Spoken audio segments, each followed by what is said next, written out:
Si tu as cliqué sur cette vidéo à cause du titre, tu me diras à la fin de cette histoire si pour toi c'est un... Pour moi, pour ma part, pour le siècle dans lequel on vit, le 21e siècle, nous sommes en décembre 2025 en Allemagne. Et l'histoire que tu vas entendre, moi qui vis en Allemagne depuis plus de 10 ans, j'ai entendu des scènes j'ai entendu des scènes de... vécu même des discussions. Mais à ce niveau aussi extrême, j'avais même pas entendu parler de ça. En 2025, ce que tu vas entendre, beaucoup d'entre vous, vous n'êtes pas prêts même à entendre ça. Juste pour introduction, pour ceux qui me découvrent, je suis Carole Zono Toukem, accompagnatrice de vie.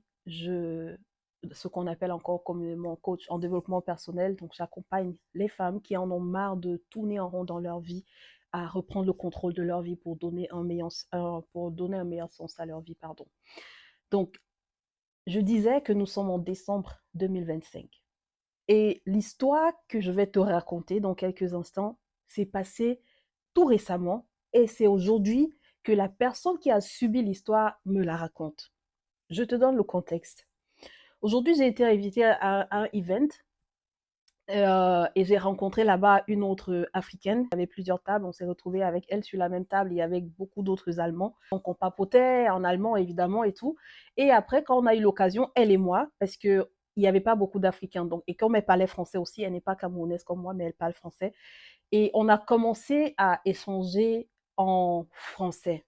Et donc, on commence à papoter un peu de... On parlait des congés, elle disait qu'elle vient de prendre ses vacances. Elle a 2 semaines de congés au travail, évidemment. Et je demandais, qu'est-ce que tu vas donc faire? Tu prévois faire avec ta famille et tout. Elle disait, repos. Donc, elle me racontait en fait qu'elle en a jusqu'ici, qu'elle n'en peut plus. C'est-à-dire, elle est étouffée en fait. Pourquoi étouffer? Ben, c'est simplement le système dans lequel on est. On est dans un système de métro, boulot, dodo. La routine, beaucoup d'entre vous, c'est rien de nouveau, on entend parler tout le temps, mais c'est un système qui est en cours continuellement. C'est-à-dire, tu te lèves le matin, tu vas apprêter, pour elle par exemple, tu vas apprêter les enfants, tu les déposes à l'école, tu vas au travail, tu rentres du travail, tu vas faire les courses, tu prépares, vous mangez. Le soir, même quand tu as le temps, ton énergie a tellement été absorbée par le système que tu n'as même pas la force de faire quelque chose. Tu t'affales et tu dors, le lendemain tu recommences et tout ça dans la course. Des fois je me disais mais on court après quoi même? C'est-à-dire normalement quand on court c'est pour attraper quelque chose, non? Mais ici là, en Occident, quand tu cours, dès que tu rattrapes, tu dois courir pour le prochain. Donc il n'y a pas un moment où tu calm down et puis c'est la course permanemment. Et comme ça les semaines, les mois, les années passent. Et donc elle disait qu'elle n'en peut plus. C'était pas purement négatif, parce que moi, je suis un peu allergique aux personnes qui parlent que du négatif, mais on parlait vraiment de la réalité du terrain. Et puis elle disait, elle se réjouit de ses congés parce qu'elle ne va faire que se reposer, qu'elle est tellement, elle est débordée.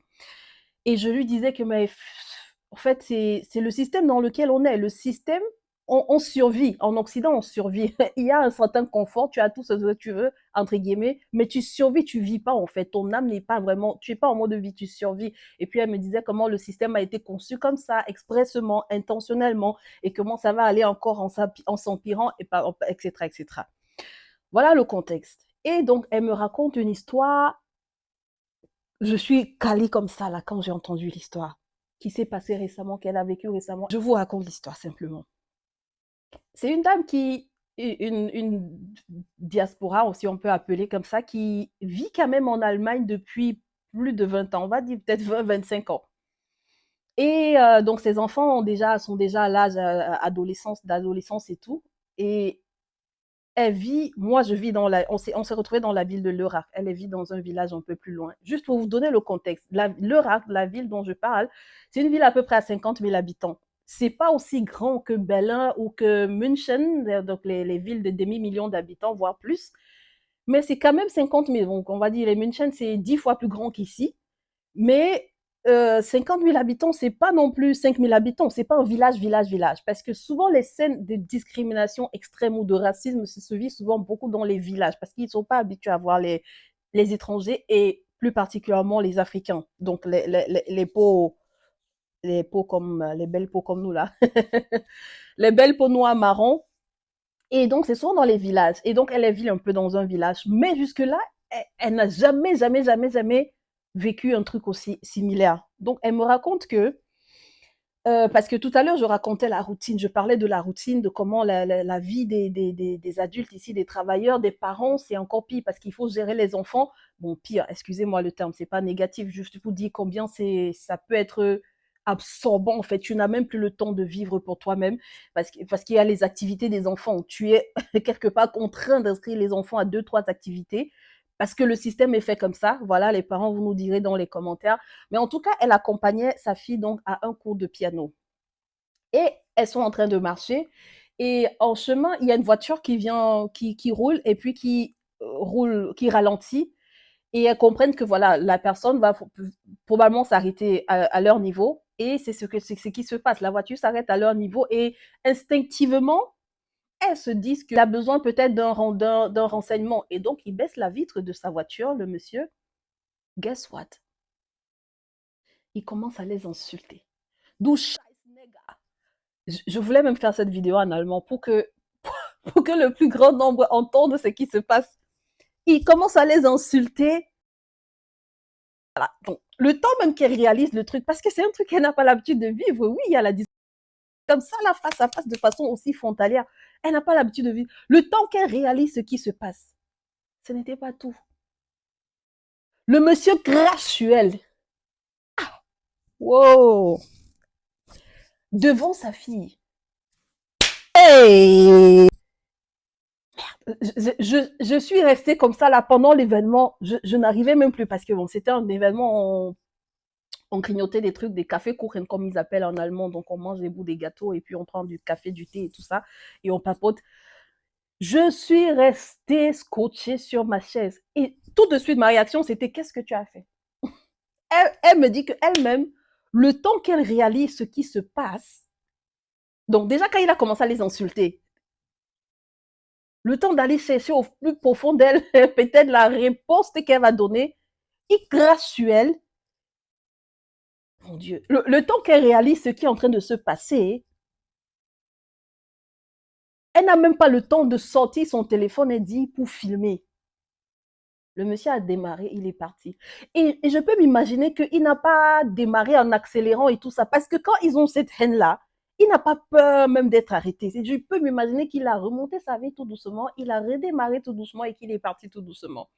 Mais le temps qu'elle réalise, et ce qui m'a choqué, c'est que c'était devant sa fille, mon Dieu. Quelle scène de rêve. Elle dit qu'elle n'a pas eu le temps de sortir son téléphone.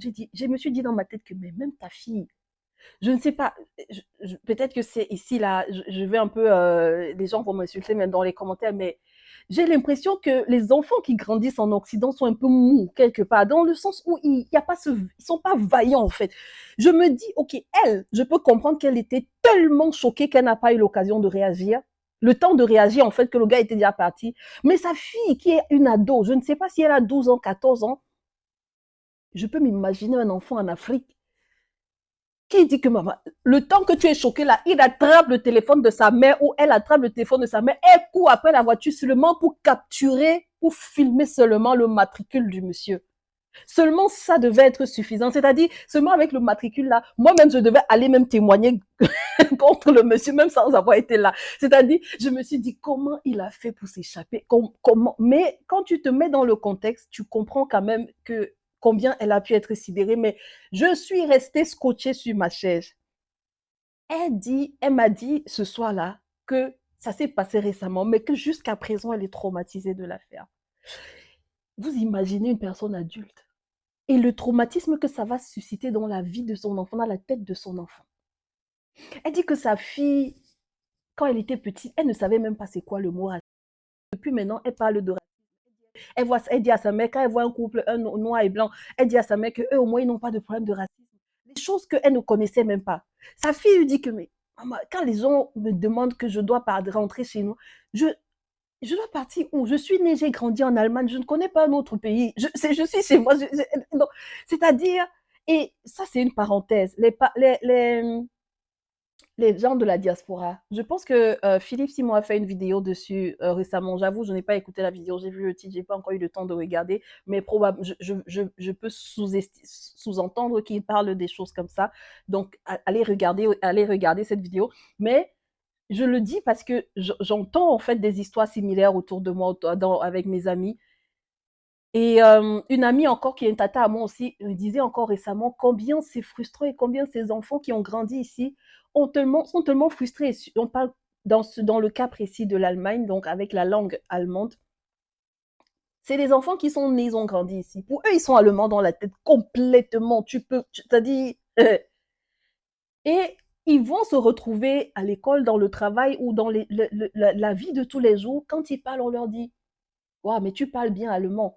Parce que pour l'allemand, dans sa tête, il n'y a pas un noir qui est allemand, ça n'existe pas. Donc, si tu es ici, ça veut dire que tu as appris l'allemand à un moment donné, et puis tu es venu ici. Et comme ils savent que leur langue est difficile, ils vont, à chaque fois, dès que tu parles bien ou moyennement, ils vont te jeter des fleurs. Et ils sont sincères quand ils le disent. Peut-être ils apprécient en fait que, sauf que pour quelqu'un qui a grandi ici, c'est eux er fühlt sich sowas verletzt. Une offense terrible, en fait. Mais c'est ça qu'ils vivent ici, c'est leur réalité. Merde, j'essaie je n'en reviens pas. En 2025, quelqu'un qui baisse sa vitre, il crache. Il insulte d'abord ça, puis il crache. Mamma mia. Il fallait que je vous raconte ça, gars. Dites-moi, c'est que je ne sais même pas quel genre de réaction avoir dans ce genre de circonstances. Quelqu'un a dit que dans la vie, tu ne peux pas empêcher que les choses t'arrivent, mais tu as le contrôle sur la réaction, sur comment tu réagis face aux situations. Comment réagir dans ce genre de circonstances? Le monsieur, il n'y a aucune trace, il n'y a rien. Je ne sais pas, peut-être avec l'IA, on peut faire des choses et puis on le retrouve. Mais supposons qu'on ne va jamais savoir qui était le monsieur, etc. La question, c'est, nous de la diaspora, toi qui écoutes ça, si tu es de la diaspora, qu'est-ce que ça suscite en toi et qu'est-ce que tu veux, comment est-ce que tu vois ta vie en fait dans 5 ans, 10 ans? Est-ce que dans 20 ans, est-ce que tu veux vivre dans une société où tu seras permanemment considéré comme étranger? Je vous assure que ce qu'elle dit, elle dit depuis plus de 20 ans. Je suis en train je précise, j'insiste dessus parce qu'il ne faut pas qu'on dise que oh, dans l'Allemagne, le racisme, c'est le pays le plus raciste au monde. Non, faut dire que eux au moins les Allemands par rapport aux Français ils sont sincères, ils expriment c'est-à-dire s'ils t'aiment ils te montrent qu'ils t'aiment, s'ils t'aiment pas ils te montrent qu'ils t'aiment pas. Moi j'ai une scène comme ça au travail où un collègue m'a fait comprendre clairement que il m'a pas dit qu'il m'aimait pas, mais il m'a dit clairement qu'il comprend pas pourquoi les gens viennent dans leur pays, dans le pays des autres et s'installer. Que pour lui les gens doivent aller dans les pays des autres pour visiter, peut-être pour faire des études, pour apprendre et rentrer chez eux. Je me suis sentie extrêmement blessée par ça, mais eux, ils sont directs au moins. C'est pas comme les Français. Et malheureusement, nous, les pays francophones d'Afrique, on a hérité de ce poison d'hypocrisie de la France. Ils sont extrêmement hypocrites. Tous les Français, je pense que tous les Français aiment les Africains qui sont en France, avec leur bouche. Mais dans le cœur, on va les compter du bout des doigts réellement. Mais voilà, c'est juste pour dire que la question, c'est qu'est-ce que moi je veux en fait? Qu'est-ce que je veux pour moi et pour mes enfants dans le futur? Est-ce que je veux rester dans une société où, quel que soit, même si c'est pas des scènes extrêmes comme celle-ci, je vous assure que c'est vraiment l'exception, parce que moi-même, j'ai jamais vécu ça. Elle qui est là depuis plus de 20 ans, elle n'a jamais vécu ça. Néanmoins, dans la vie de tous les jours, tu vas expérimenter des scènes où tu te sens quand même I'm not at home. En fait, tu vas le sentir d'une façon ou d'une autre. Par exemple, tu vas entrer dans un magasin de luxe parce que déjà, tu vas être peut-être le premier, le seul Africain à entrer dans ce magasin. Mais s'il y a des caméras et les employés qui sont là, les yeux seront plus fixés sur toi parce que, bon, on ne sait jamais. Peut-être que tu peux voler un bijou ou tu peux voler un truc et puis, parce que à cause de la couleur de ta peau, tu vois, il y a des scènes comme ça où on va pas te dire directement, mais indirectement, tu vas toujours sentir que, comme je dis, moi, j'ai l'impression qu'en Allemagne, c'est même beaucoup mieux parce que en France, il y a les plafonds de verre où tu ne peux pas traverser. Enfin, quand tu es en tant qu'étranger, tu ne peux pas aller jusqu'à un certain niveau. En Allemagne, c'est le mérite quand même, on peut le dire. Il y a des maires en Allemagne qui sont africains. Il y a voilà, quand tu mérites, tu atteins, même s'il y a des gens qui ne seront pas contents, mais tu peux quand même aller assez loin dans ta carrière professionnelle. Mais la question reste, est-ce que je me sens à la maison? Je suis en train de lire la biographie de Nelson Mandela en ce moment qui est extrêmement captivante. Et il y a une chose qui disait dans ce que je lisais hier. Il disait, coming back home always smells sweet, especially when you have been out for a long time. Revenir à la maison, ça sent, c'est toujours sucré. C'est toujours sucré. Il disait ça, il avait voyagé, il était allé faire beaucoup de voyages et puis il était revenu en Afrique du Sud.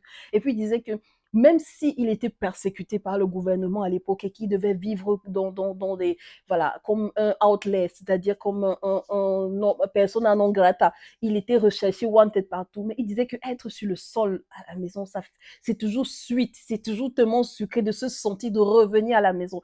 Donc ma question c'est, nous de la diaspora, est-ce qu'on veut vivre comme ça jusqu'à sans plan? Je ne suis pas en train de dire que tout le monde doit rentrer, je ne suis pas dans les extrêmes.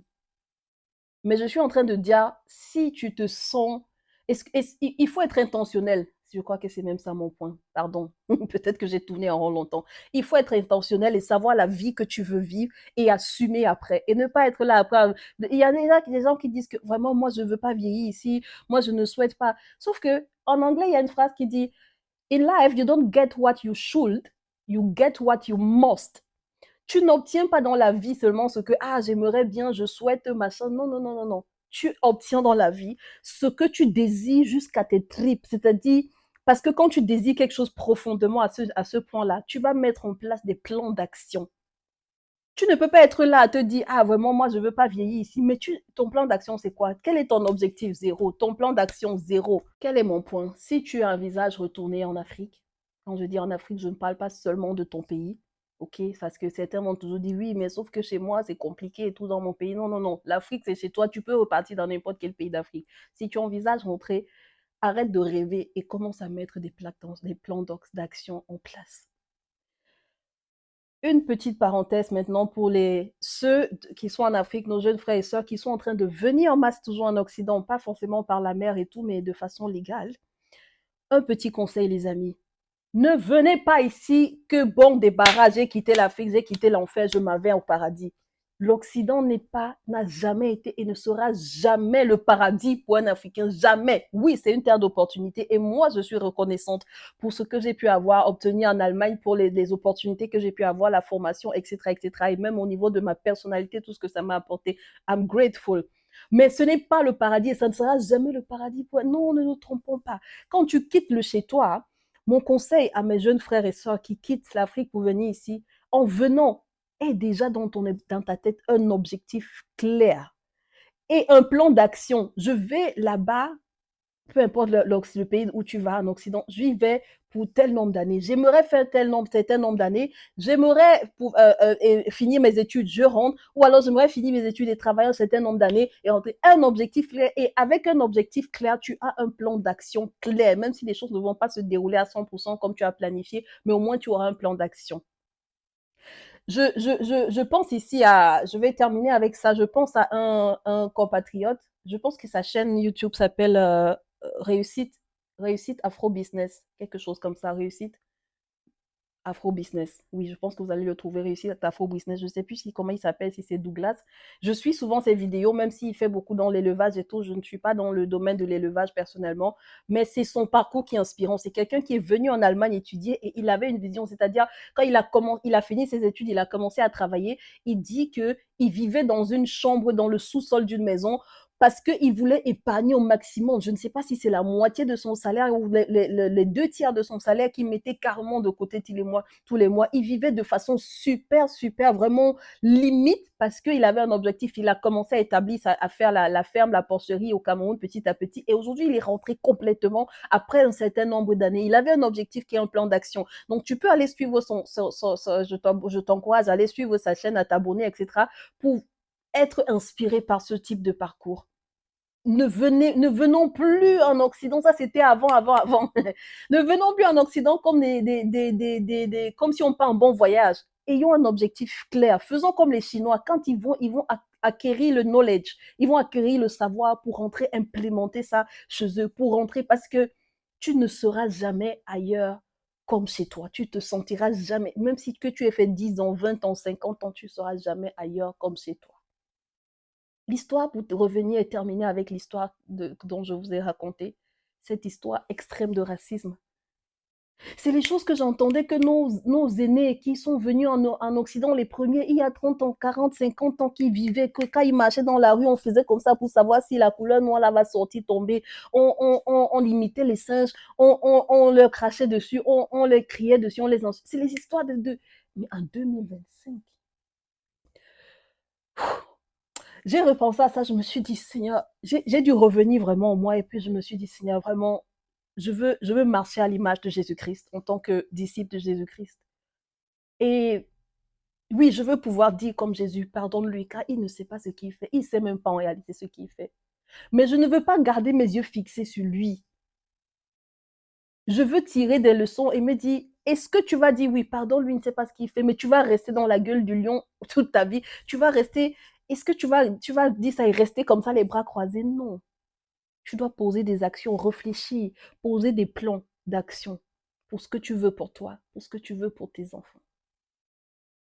Que Dieu vous bénisse, les gars. Et les filles, dites-moi ce que vous en pensez, vous pensez de cette histoire. Me, I was shocked. Et voilà, à très bientôt pour une prochaine vidéo. Que Dieu vous garde. Et voilà, c'était Carole Touquem, accompagnatrice de vie. Merci d'être là et abonnez-vous si vous êtes là pour la première fois. Si vous voulez m'encourager aussi, merci beaucoup et à très bientôt. Ciao.